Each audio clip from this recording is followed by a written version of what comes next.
Welcome to PolyInnovator. I'm your host, Dustin Miller, PolyInnovator, and this is the third episode of the mini-series called the Multidisciplinary Spectrum. On PolyInnovator, I create this what I call the Omni content, which is a video, blog post, and podcast. Right now, you are watching a video or listening in on the POLYCASTS, and you can check out the blog post, which is separate. I create it in a different state of mind whenever I do this. I try to make them a little bit different. That way, there's a little bit of uniqueness throughout.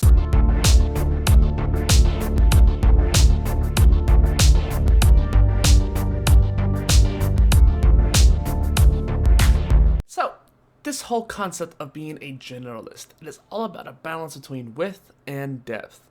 I think generalist is one of those words that can really be thrown around there a lot, and depending on that person's level of knowledge, areas of knowledge, and amount of time spent in those areas, it can really make a big difference. You can go anywhere from a generalist that's closer to a jack of all trades, all the way to a generalist that's an expert in a few different areas even.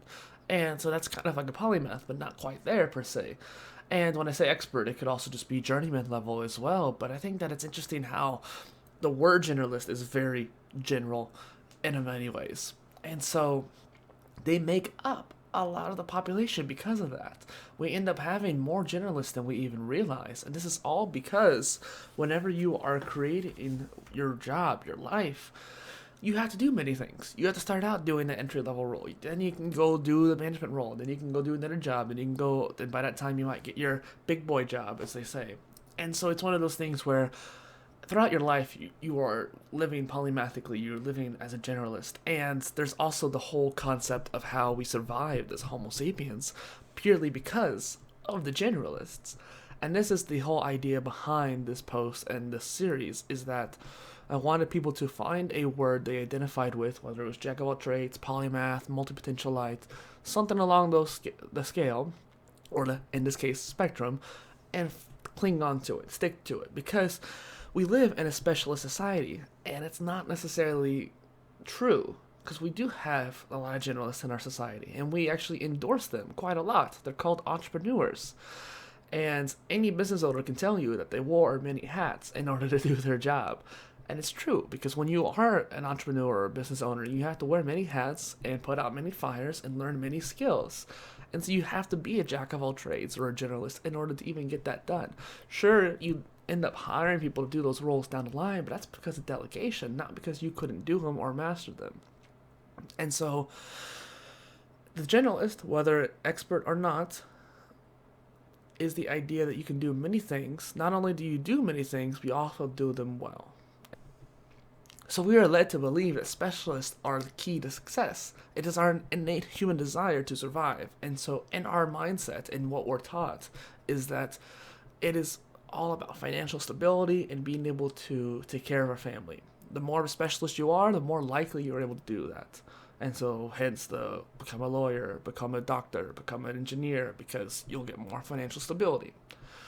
And so it incentivizes us to work in that environment. But the problem is, we don't necessarily naturally do that. Before the Industrial Revolution, it was more likely that we could be a master of everything if we chose to be, because everything wasn't very much. And now that we know so much more, and there's so many more areas, you can't quote-unquote be a master of everything. But I don't even think it was possible before. I think the idea that we were able to do it before exists, and people, in essence, were, if you did more than just two jobs, like if you were a blacksmith and farmer, and whatever role you were doing at the time, maybe like a bar owner, tavern owner, something like that, then you would be known as someone who does it all, because to most people, that is everything. But it's not, though. There's still king, there's still knighthood, there's still everything else that you could be. And so I think that's the whole idea of doing everything is incorrect. It's not about doing everything. It's about doing many things and doing them well, and doing them because you enjoy doing them and learning them. And so as the 1900s progressed and the Industrial Revolution kept going, we kept getting put into these silos more and more. The factories that were producing all these cars and producing all the just products for the countries, especially the U.S., because we were very U.S.-centric at that time, were all about just producing en masse. And we needed people who could do the same thing over and over and over again in order to do that job well. I'm sure in some parallel world too, perhaps there was a factory of generalists, and so when someone called in sick, they just pulled in somebody else from a different part of the company, and they did that in our world, obviously, of course, too. But that person wasn't good at it because they weren't specialized. But in the other world, where generalists were more pushed to be generalists, they could pick up the pace much quicker because when someone was out, the other person actually knew what to do when they took over. And so I think that's kind of a cool little idea there. Like in a parallel world, generalists were the ones that were mostly used during the Industrial Revolution.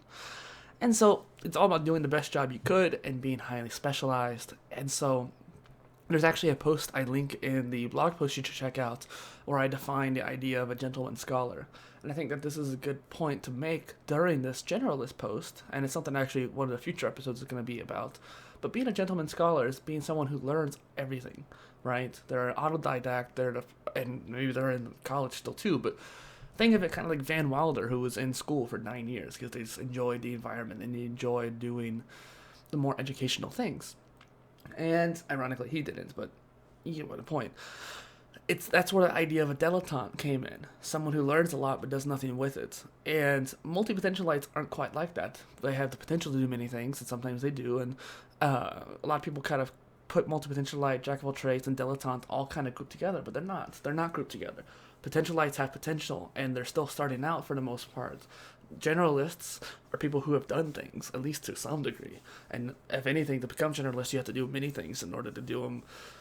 Get to that point in the spectrum. And then on top of that, a dilettante is someone who hasn't done things. And so there's a distinction between all three, and all four, because if you count jack of all trades too. And so that's something I wanted people to realize, is that being a dilettante, being a gentleman scholar, is not the same as being a generalist, but it is part of that spectrum. It's kind of the negative part where you're just not doing anything with all that knowledge. And I was worried that I was becoming one because I just kept learning and learning and learning, and I wasn't progressing in life.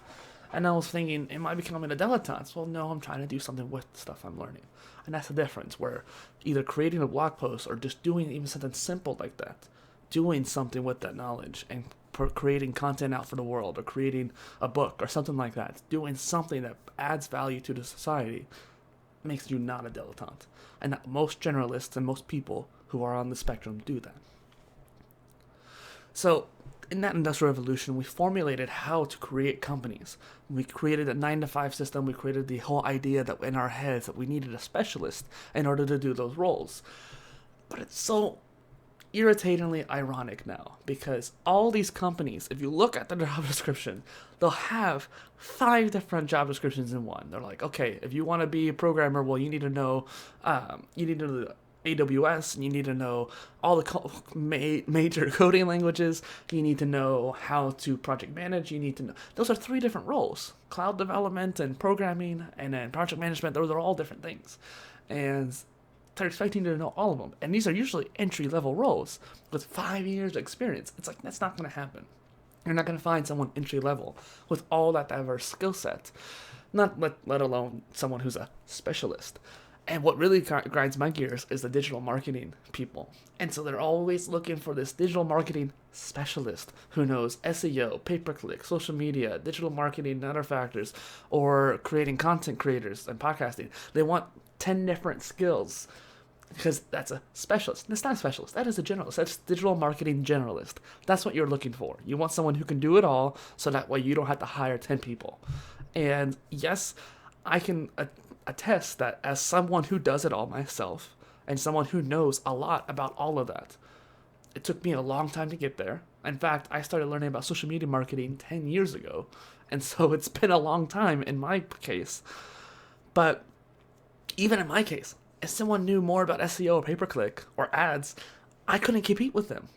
I know a lot about SEO. I know probably more than 90% of people. But I'm still going to get my ass whooped whenever it came to someone who does SEO only. And so I think that's the kind of point to make there, where it's like, even though I'm a generalist, there are going to be specialists who are going to be better. But that kind of goes for everything. Even if you're a specialist, there's always going to be a specialist who's better. There's always someone better. And that's something to keep in mind. And it's kind of daunting and heartbreaking in a way, especially when you put so much effort into something. But if you accept that, then that's great. And that's why employers do specialists. So there always going to be someone better. But in some cases, the polymath, depending on the subject and the area, would be better than the specialist, because even though that specialist might know 15%, 20% more information and knowledge in that area, that skill set, the polymath can take that knowledge and contextualize it through another lens and actually create the innovation from learning multiple different disciplines. And that's the key there. And that's why a lot of these companies are still looking for these unicorns and these T-shaped marketers and that kind of thing, all because they want generalists, and they realize in order to get the innovation they need in their companies, they need generalists. And look at me, I'm getting all hyped up because of it, but it's one of those things, it's so frustrating to see, especially since I've been on the job market for a few years, looking for remote jobs or jobs in my town. Now, it's going to be different, but it's one of those things where all these years I've been looking for a job and I couldn't find one because they're all scheming for a degree when they want a generalist, and there's no degrees for generalists. It's a frustrating situation where recruiters are not paying enough attention to it. From an ecological standpoint, I think this is really important to make. Few School, the YouTube channel, says it on their video. Specialists do not cope well with environment changes. Generalists fare better because they can adapt when an environment changes. And that's one reason why they were saying in the, I think, Max Planck Institute, where it's about how generalists in our society are the reason why Homo sapiens survived and all the other ones didn't, because we were able to adapt to the new environments. And that includes job worlds and the metaverse and this whole Web3 development. All these Web3 people who are going to be successful are probably going to be generalists because they're able to adapt to that new environment. Those are the early adopters. Okay, so what does this mean for the modern generalist? Well, build a personal brand. Again, I kind of skirted around the bush in the blog post here, but straight up, build a personal brand. Nothing's worse than someone who has the lack of confidence in themselves. When you are a generalist, oftentimes you're going to get imposter syndrome, and that's okay. Everyone gets it. Specialists get it. Everybody. And the problem is, when we get it, we don't know if it's because we don't know a deep enough amount in that area, or because we don't have a degree in that area, or something like that. And so when we get it, it's a little bit more, not true, but it's a little bit more like, could it be true? And so, usually not. Like, usually we actually do know quite a bit more than we realize. And I want people to realize, like, hey, you are smart. You can learn very well online. Like, pat yourself on the back. You know your stuff well. This happens a lot with, like, programmers who know multiple languages or know a lot of stuff about, like, computers. And then they go in and they're like, oh, do I actually know what I'm doing? It's like, yeah, you do, but you might not know the context in that company. And most people have that same kind of problem where they don't know how to translate it for that company's skills and those words in that environment. And it's all about learning. Learn about that environment. Learn about that company. And so one link I put in the description of this post is called crash.co. And it allows you to pitch yourself to a company, whether it's like Notion or Microsoft or whatever. And that way you find a recruiter, you send them the email of your pitch, and you can pitch them doing the job, like with a video and tech stack and that kind of thing of you. Like, hey, these are tools I know. Here's the video proof that I can do the job that you want me to do. And you could pitch them your job.